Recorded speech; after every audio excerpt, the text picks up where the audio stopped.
Welcome back, you're watching Storyboard. FCB's Global Chief Strategy Officer Nigel Jones was in the country recently.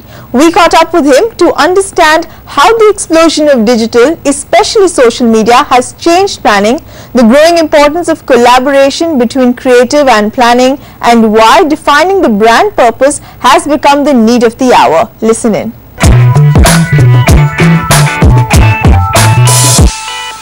Nigel, thank you for talking to us. Okay. To begin with, I want to ask you, you've got so many brands talking about brand purpose in their communication, which is something we didn't see 10 years ago.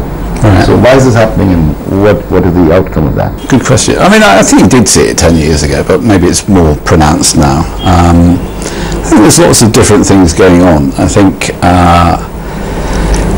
it's increasingly difficult to differentiate brands through more rational product features.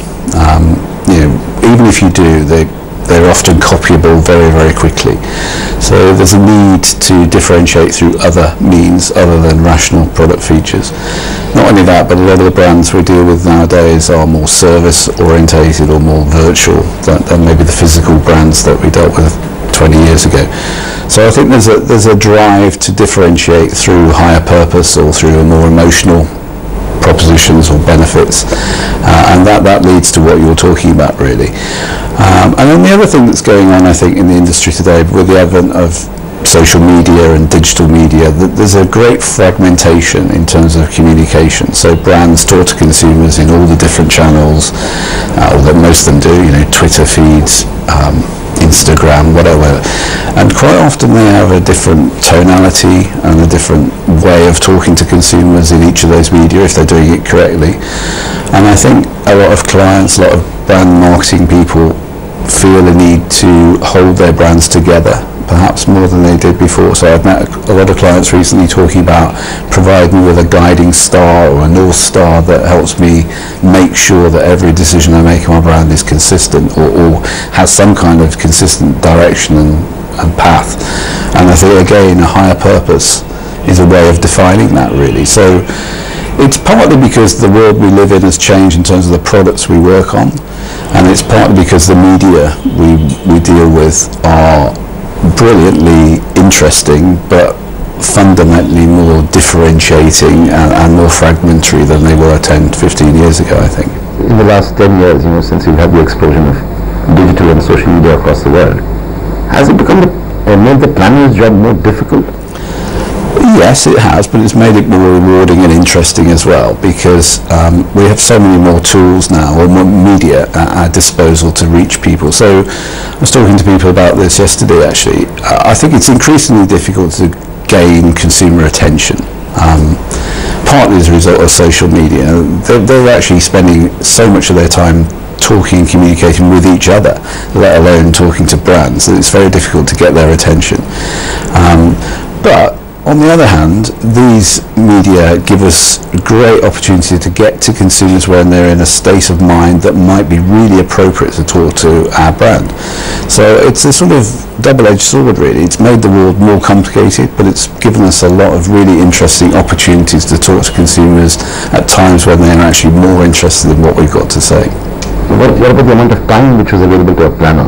You go back 20 years and planners got as much time as they wanted. And that was never true. I mean, I've been working planning all my life, but we always had deadlines and we always had too much work.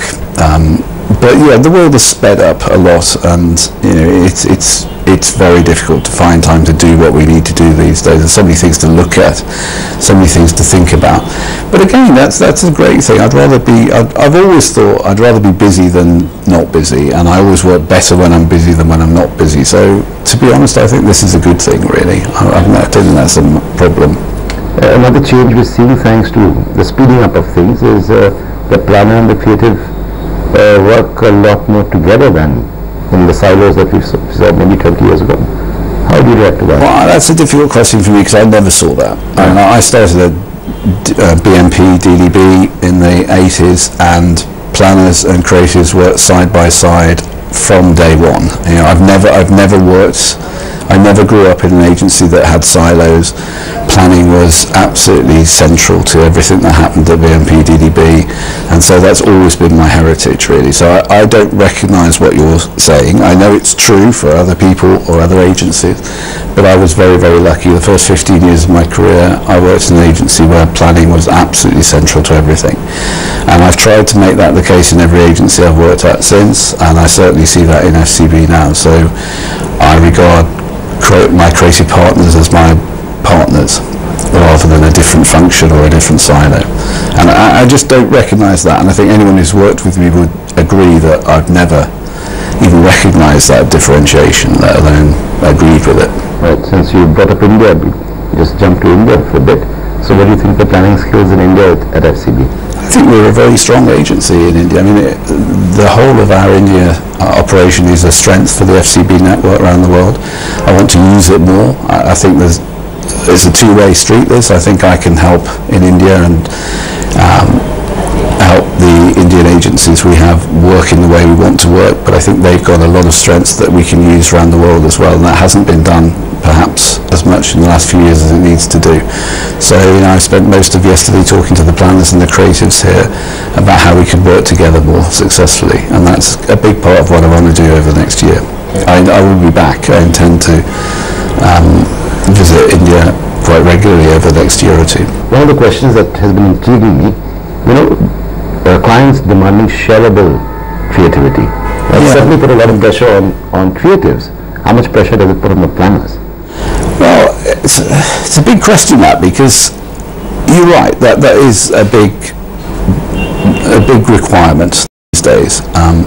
But let's look at it in perspective. I don't think it's that different to the world 30 years ago. When I first joined the industry, we were under enormous pressure to create advertising that was talked about in the pub or in the cafe or amongst consumers. That pressure was there. Advertising that wasn't talked about, that wasn't noticed, that wasn't the debate in the pub, was not viewed as successful as advertising that was. All that's changed now is the medium has changed, or the media has changed a little bit, and it's now about passing on rather than just talking about. But I don't feel it's that fundamentally different to what it was maybe 20, 30 years ago. What I think is really important, though, is to get stuff that isn't just passed on and shared, but is relevant to the brands that are doing it as well. I think there's quite a lot of communications going on now, or push to get things shared which are perhaps not that relevant to the brand and aren't necessarily enhancing the brand's performance, just for the sake of being seen to share. And I think that's probably wrong, and that is a waste of energy and resource. So, but I'm all for sharing, but I want it to be stuff that's shared and is relevant to the brand. Time for another break. On the other side, Pepsi prepares for IPL 8.